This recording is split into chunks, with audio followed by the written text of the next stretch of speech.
A primeira ferramenta que eu vou apresentar para vocês, aquelas 10 que eu tinha prometido, né? A primeira ferramenta que eu vou apresentar para vocês, todo mundo já sabe. Durante a pandemia, ela foi extremamente útil e foi o Google Classroom. Por que eu botei o Google Classroom para apresentar uma ferramenta, se essa ferramenta todo mundo já conhece? É porque muita gente conhece a ferramenta Google Classroom, ela foi muito útil durante a pandemia, só que agora que a pandemia acabou, ela meio que virou inútil. Eu não uso mais. Gente, o Google Classroom, ele ajuda demais a gente a se organizar. Quando você usa, sei lá, questionários em formulário, a correção fica muito mais facilitada. Ou seja, se você, professor, está assistindo aí e você ainda não está usando, você não usa mais o Classroom, né? Só usou durante a pandemia, olha com mais carinho, cara. Essa ferramenta ela é muito legal. Ela recebeu novos recursos nos últimos anos e ela agora está integrada com o Gemini. Então, assim, usa com carinho, né? Veja com carinho a possibilidade de voltar a usar o Google Classroom, que tem facilitado muito a vida dos professores. Esse QR Code que eu botei aí na tela, ele não é o QR Code do Google Classroom. Ele é um QR Code que leva a um curso que o Google lançou sobre Classroom. Então, assim, é uma profissional do Google, não sei se ela é funcionária do Google, foi contratada para isso, mas ela ensina, ela dá alguns recursos, ela mostra os recursos e dá algumas dicas bem valiosas do uso do Classroom em sala de aula, tá? Outra ferramenta que é muito popular, lá em Marechal era muito popular, muitos professores citavam ela, que é o Kahoot. Não sei se vocês conhecem, também não vou me estender muito, mas o Kahoot, ele é uma ferramenta muito legal. Todas essas ferramentas que eu vou falar daqui para frente, elas têm uma versão gratuita e uma versão paga, tá? Óbvio que a melhor experiência é só pagando a ferramenta. Algumas delas eu pago, algumas não. O Kahoot eu não pago. Mas qual é a vantagem do Kahoot? Você consegue criar, você consegue gamificar a sua sala de aula. Você consegue criar um questionário com imagem, com animação, com barulhinho, e você consegue compartilhar isso com seus alunos e criar uma verdadeira disputa dentro de sala de aula. Ó, o fulano ganhou do ciclano, o fulano tirou mais ponto do que o outro. Você consegue fazer eles se divertirem aprendendo. Claro que tem muito professor que faz Kahoot como se fosse folha de caderno. Para você fazer um bom Kahoot, você tem que trazer meio que tentar embutir o entretenimento dentro do seu Kahoot. Né? Não é fazendo do jeito tradicional, sem cores, sem nada. Apesar de ter lá os botõezinhos já das cores tradicionais. Vou mostrar para vocês o que é um Kahoot para quem não conhece. Eu vou usar um exemplo. Hoje o Kahoot tem convênio com várias empresas. Esse daí é da Disney e eles têm alguns Kahoots do Star Wars. Esse daí, por exemplo, é da minha área, que ele ensina variáveis. Então você consegue fazer. O que eu aprendi, o que eu cliquei aí é aprender sozinho. Ou seja, eu estou fazendo o questionário eu mesmo comigo mesmo. Mas eu consigo criar um grupo e dizer que esse grupo vai disputar entre eles. E aí ele vai criar um ranking, vai dizer, olha, fulano tirou mais do que ciclano. Ciclano acertou mais, o outro acertou menos. E você consegue questões do tipo colocar opções em ordem, acertar a opção correta, múltipla escolha, verdadeiro ou falso, né? Tá vendo? E você consegue botar imagens, botar som. Então, assim, o Kahoot é uma ferramenta muito legal para você conseguir criar disputas dentro de sala de aula. O Kahoot é muito interessante para isso. Além do Kahoot, tem uma outra que eu descobri há pouco tempo, não sei se vocês conhecem, que é o Genially. O Genially é tipo um Kahoot, só que eu acho eles mais bonitos, tá? Eu acho que o resultado fica mais bonito. Olha só o que esse Genially é capaz de fazer. Tem esse QR Code aí para você acessar também. Ele tem, mais uma vez, uma versão gratuita e uma versão paga. Eu consigo... É porque o Kahoot, ele é muito... Tudo a mesma cara. Você fez o primeiro, os alunos vão se divertir. No segundo, ele vai ficar muito igual ao primeiro. Eu percebo isso. E o Genially, não. O Genially, eu consigo criar coisas como, não só questionários, mas eu consigo, por exemplo, lá no meu painel, eu consigo vir aqui, em modelos, e olha só o que eu consigo. Jogos e desafios, eu consigo criar quiz, eu consigo criar infográfico, eu consigo criar documentos digitais. Por exemplo, vou ver ali um quiz. Acho que eu não fiz quiz, não. Eu botei como se fosse um infográfico. Por exemplo, imagina um professor de ciências, né? Um professor de biologia. Vou ensinar a parte de anatomia. Você consegue criar essa imagem e áreas clicáveis, ou seja, o aluno vai clicando e vai descobrindo quais são as partes do corpo, enfim. Isso tudo é personalizável, tá? Você consegue personalizar tudo. Quer ver um exemplo? Timeline. Timeline é muito legal para professores de história, por exemplo, que querem ensinar alguma coisa, a evolução de alguma coisa. Você consegue colocar imagens com texto. Inclusive, tem uma template de timeline, que acho que eu vou abrir logo em sequência aí, que eu gosto bastante, que é uma timeline que é flipável. Ó, por exemplo, ali, ó. Esse aí que está abrindo agora. Eu consigo clicar no ano, ele abre uma imagem, quando eu clico na imagem, ele flipa e bota a descrição dela.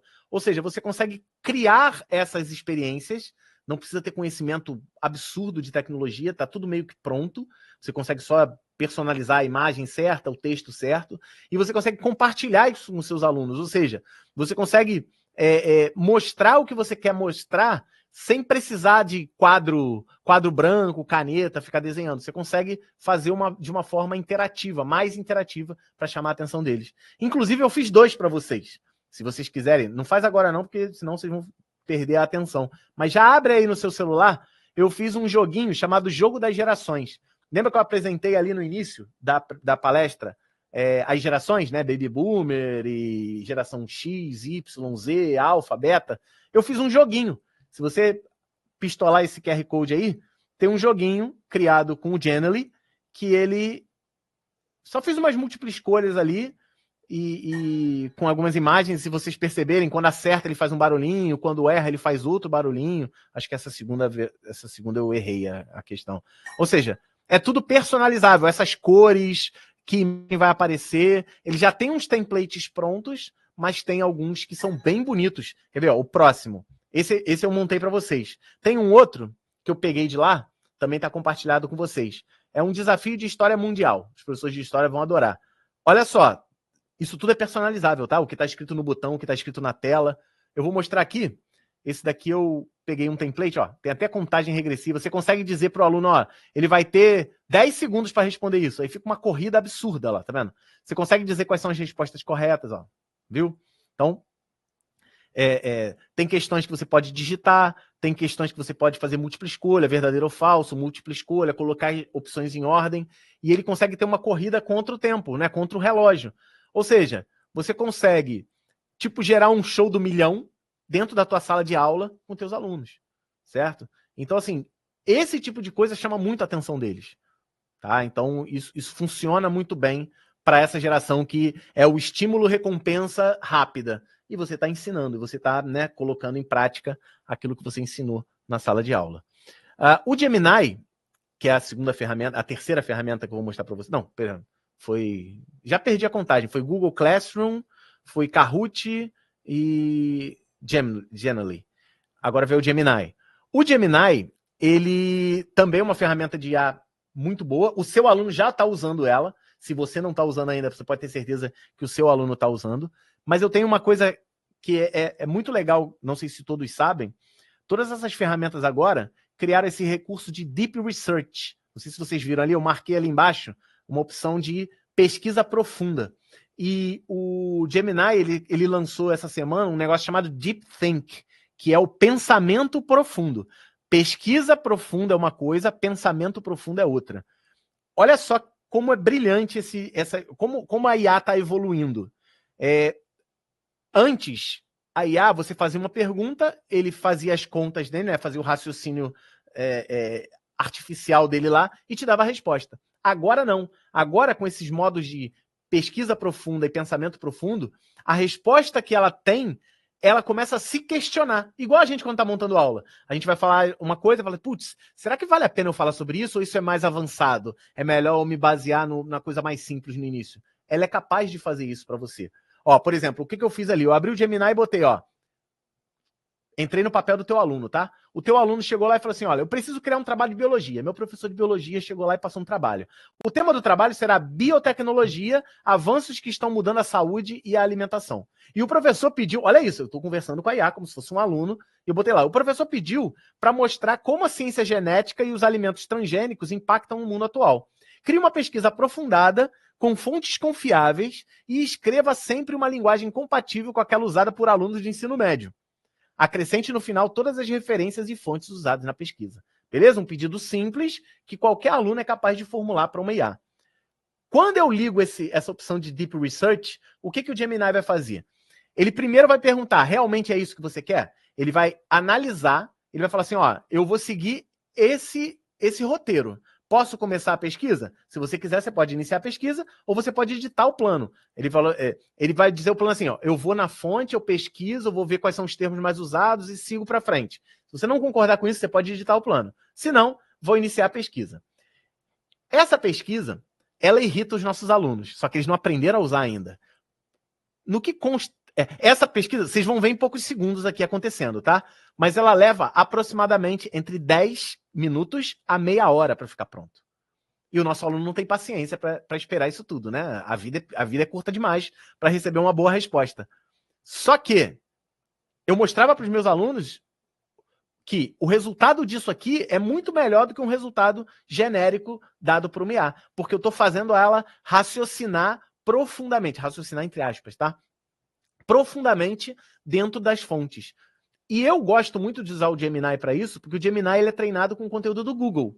E o Google, né? Todo mundo aqui na hora de buscar, busca pelo Google. Então, o Gemini, eu gosto muito do resultado para isso.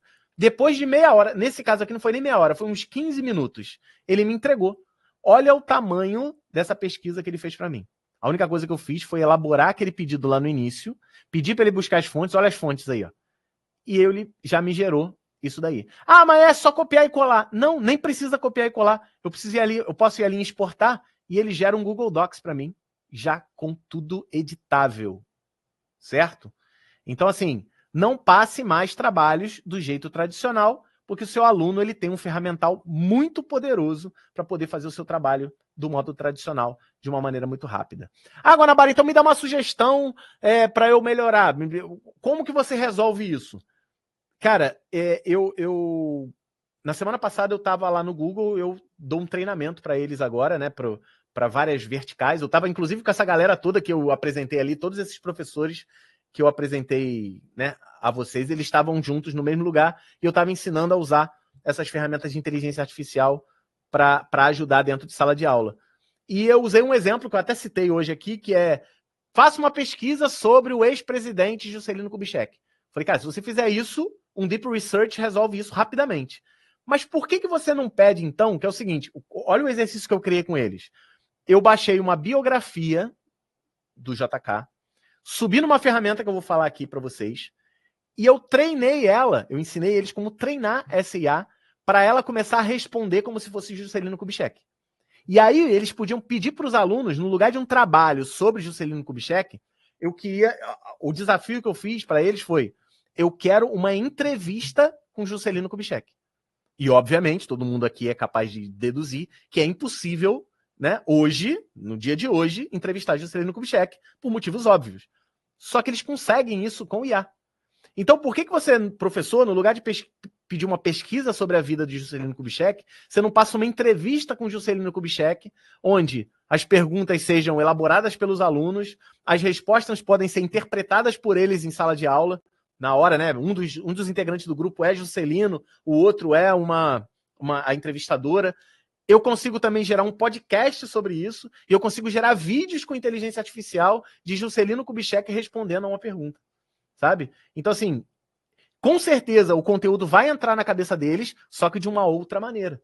Não vai entrar do jeito de uma aula expositiva, com uma transparência, mostrando uma foto de Juscelino e contando a história dele em 3 horas de aula. Não, você sobe a biografia dele para uma IA, pede para ela se comportar como Juscelino Kubitschek, baseado em tudo aquilo que está escrito na biografia dele, que é uma fonte confiável, e entrevista ele, gera um podcast, gera um vídeo. Essa foi um exemplo que eu dei para poder montar isso. Ó, por exemplo, esse exemplo do trabalho aí de biotecnologia, além de exportar para o Google Docs, eu consigo vir ali, ó, e criar um infográfico. Olha isso. Quando eu clico em infográfico, ele vai me gerar o código de internet mesmo, HTML, CSS, JavaScript, para quem conhece essas tecnologias. Olha o que ele vai fazer. Ele começou a gerar um site para mim. E esse site, quando ele terminar o código, ele vai mostrar o site pronto, que é basicamente um infográfico que foi feito baseado naquele documento que ele acabou de gerar, com estatísticas, com dados, né, com prós e contras e tudo mais. Ou seja, e isso daí você consegue, você vê que tem um botão de compartilhar ali em cima. Ou seja, o aluno consegue gerar esse infográfico e compartilhar com você essa informação.